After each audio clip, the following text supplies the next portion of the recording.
देश स्वतंत्र हो गया, अब हमें कांग्रेस भंग कर देनी चाहिए। महात्मा गांधी चाहते थे कि देश के स्वतंत्र होने के बाद कांग्रेस पार्टी भंग कर दी जाए। गांधी जी कांग्रेस को कोई राजनीतिक पार्टी नहीं बल्कि स्वतंत्रता संग्राम का एक आंदोलन मानते थे।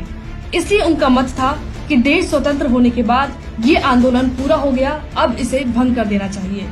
लेकिन गांधी का नाम लेकर राज करने वालों ने उनकी यही बात अनसुनी कर दी। आज जब 70 साल बाद कांग्रेस के कारनामे देखते हैं तो समझ आता है, काश कि कांग्रेस भंग हो गई होती तो देश पर कितना बड़ा उपकार होता। देश को आजादी हजारों लोगों के संयुक्त संघर्ष से मिली थी, लेकिन सत्ता की सारी मलाई अकेले कांग्रेस को मिली। जो पार्टी देश को आजाद कराने का दावा करती है, वो आज तक एक परिवार की गुलामी से नहीं निकल पाई है। कांग्रेस के इस परिवारवाद का असर देश की दूसरी पार्टियों पर पड़ा और आज स्थिति ये है कि भारत का पूरा लोकतंत्र कुछ परिवारों का मोहताज बनकर रह गया है। भाजपा को छोड़कर सारी पार्टियां किसी न किसी परिवार की गुलाम है और ये देश 9वीं पास, टोटी चोर और पप्पू जैसे शहजादों और राजकुमारों की नासमझी की भेंट चढ़ रहा है। युवा नेतृत्व, असली योग्यता वाले नेता इन राजकुमारों के नौकर चाकर बनकर रह गए हैं।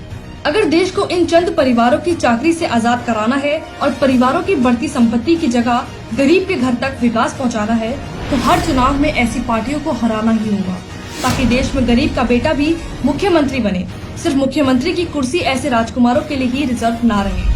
ऐसा नहीं है कि कांग्रेस ने सिर्फ पार्टी के अंदर के लोकतंत्र को ही कुचला है। कौन भूल सकता है कि कांग्रेस ने ही देश पर इमरजेंसी थोपकर भारत के लोकतंत्र का गला घोटा था। भाइयों और बहनों, राष्ट्रपति जी ने आपातकाल की घोषणा की है। इससे आतंकित होने का कोई कारण नहीं है। आज भी कांग्रेस इसी दमनकारी सोच की वजह से सुप्रीम कोर्ट, चुनाव आयोग, मीडिया, सेना सबके खिलाफ मोर्चा खोले रखती है। जहां एक तरफ कांग्रेस भारत के लोकतंत्र पर कब्जा जमाए रखना चाहती है, तो वहीं शत्रु देशों के सामने राष्ट्रीय सुरक्षा से समझौता करने से भी नहीं हिचकती। ये पंडित नेहरू की अदूरदर्शिता ही थी कि कश्मीर का एक हिस्सा आज भी पाक के कब्जे में है, तो वहीं भारत और चीन के बीच में बफर स्टेट का काम कर रहे तिब्बत पर चीन ने आराम से कब्जा कर लिया। इतना ही नहीं, चीन ने 62 में भारतीय सीमा में आने वाले अक्साई चीन पर भी कब्जा जमा लिया। पीओके और अक्साई चीन की हार की वजह से ही आज पाक और चीन की सीमा आपस में मिलती है और ये गठजोड़ भारत की सुरक्षा पर चुनौती बना हुआ है। इसी क्षेत्र से सीपैक भी होकर गुजरता है।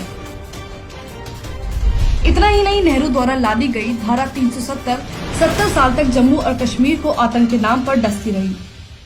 कांग्रेस दुनिया की अकेली पार्टी होगी जिसने अपने ही देश के परमाणु शक्ति संपन्न होने की आलोचना की। सालों तक कारगिल विजय दिवस नहीं मनाया, सेना से सर्जिकल स्ट्राइक के सबूत मांगे, एयर स्ट्राइक का मजाक उड़ाया, शत्रु देश चीन की कम्युनिस्ट पार्टी के साथ समझौता किया। इस देश की अखंडता और सीमाई सुरक्षा को सही मायनों में जितना खतरा चीन और पाकिस्तान से नहीं है, उससे ज्यादा खतरा आज कांग्रेस की सोच से है। ऐसा नहीं है कि कांग्रेस से देश की बाहरी सुरक्षा के लिए खतरा है। कांग्रेस की वोट बैंक पॉलिटिक्स ने इस देश को बांट कर रख दिया है। 70 साल तक किया गया तुष्टीकरण आज सिर चढ़कर बोल रहा है। हिंदू कोड बिल बनाने वाली कांग्रेस की कभी हिम्मत नहीं हुई कि इस्लामिक कानूनों में दखल दे सके, बल्कि इसके उल्टे शाहबानो केस में सुप्रीम कोर्ट के फैसले को पलटने तक का पाप कांग्रेस ने करके दिखाया है। आज भीमे कारेगांव हिंसा से लेकर दिल्ली दंगों तक हर जगह कांग्रेस विरोध के नाम पर हिंसा फैला रहे लोगों के साथ खड़ी दिखाई देती है। मिशनरी से लेकर जाकिर नाइक जैसे कट्टरपंथी कांग्रेस के राज में जमकर फलते फूलते रहे हैं। कांग्रेस ने भारत में तुष्टीकरण का एक पूरा पहाड़ खड़ा कर दिया है। जैसे जैसे कांग्रेस खत्म होगी, ये तुष्टीकरण का पहाड़ भी खत्म हो जाएगा। एक तरफ कांग्रेस ने अल्पसंख्यकों का तुष्टीकरण किया, तो वहीं हिंदुत्व के खिलाफ देश में आग लगाती रही। कांग्रेस ने अपनी वोट बैंक के लिए हिंदुओं को जातियों में बांटा, हिंदू आतंकवाद की बात करके पाकिस्तान की मदद की, राम जन्मभूमि के खिलाफ खड़ी रही और जम्मू और कश्मीर में दोबारा धारा 370 लागू करने की बात कहने से भी नहीं हिचकी।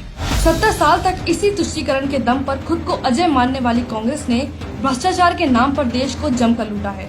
कांग्रेस की सरकारें घोटालों और रिकॉर्ड तोड़ महंगाई के बाद भी जीती रही, तो उसका कारण ही तुष्टीकरण पर आधारित वोट बैंक रहा है। कांग्रेसी नेता लाखों करोड़ों के घोटाले करके अपनी जेब भरते रहे और देश का गरीब अलगाववाद और नक्सलवाद के दलदल में फंसता रहा।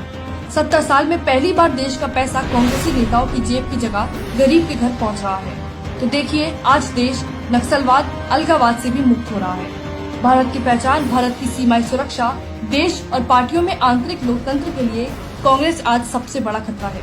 अगर भारत को भारत बनाए रखना है तो कांग्रेस नाम के इस कलंक को देश की सत्ता से बाहर रखना होगा, ताकि ये देश परिवारवाद, भ्रष्टाचार, तुष्टीकरण और हिंदू विरोध के दलदल से बाहर निकलकर अपनी 5000 साल पुरानी सांस्कृतिक गौरव पर फिर से गर्व कर सके और भारत विश्व का नंबर 1 देश बन सके।